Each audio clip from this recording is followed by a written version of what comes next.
India की defence history में एक और बड़ा चैप्टर लिख दिया गया है। India France jet engine deal finally confirm हो चुकी है। साफरान ने 100% टेक्नोलॉजी ट्रांसफर्स देने के लिए कंसेंट दे दिया है और इसका इंडिया पर फाइनेंशियल इंपैक्ट क्या पड़ेगा। It will be massive, it will be game changing. चलो सिंपल लैंग्वेज में जल्दी से समझते हैं डील में क्या क्या फाइनल हुआ है। तो पहला है नवंबर 2025 के लास्ट वीक में डील फाइनलाइजेशन का अपडेट आया है। पार्टनर्स होंगे इंडिया का DRDO, that is defence research and development organisation, और फ्रांस की साफरान कंपनी। इसका स्कोप होगा 120 टू 140 किलो न्यूटन थर्स्ट के next generation fighter jet engine को बनाना, which are suitable for AMCA मतलब advanced medium combat aircraft and future jets.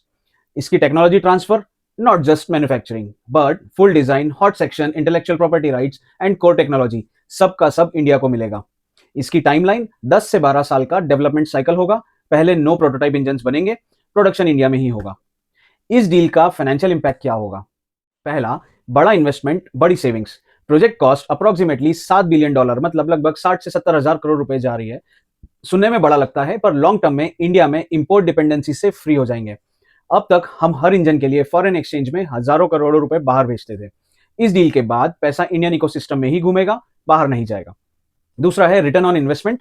India अगले 30 साल में hundreds of fighter engine use करेगा, एएमसीए, तेजस MK2, फ्यूचर जेट्स। अगर engine India में बनेंगे तो पर यूनिट कॉस्ट लगभग 40 to 50% डाउन हो जाएगी। R&D मतलब research and development cost multiple engine पर अमोर्टाइज हो जाएगी। Results will be long term profit like savings. Third is job creation plus industry boost. High skill jobs like metallurgy, turbine, blade, testing, AI driven design. Indian private companies जैसे Tata, L&T and Adani supply chain में entry करेंगी।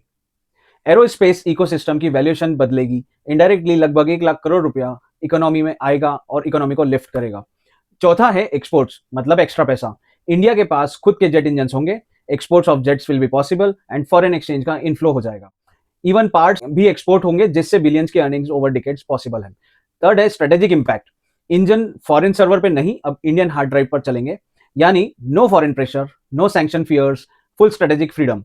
ये deal सिर्फ defence नहीं, financially भी India को decades तक compounding benefit देगी। आज का पैसा फ्यूचर की सिक्योरिटी, जॉब्स, टेक्नोलॉजी और एक्सपोर्ट्स में कन्वर्ट हो रहा है। This is how nation build power, engine से, विजन से और एग्जीक्यूशन से।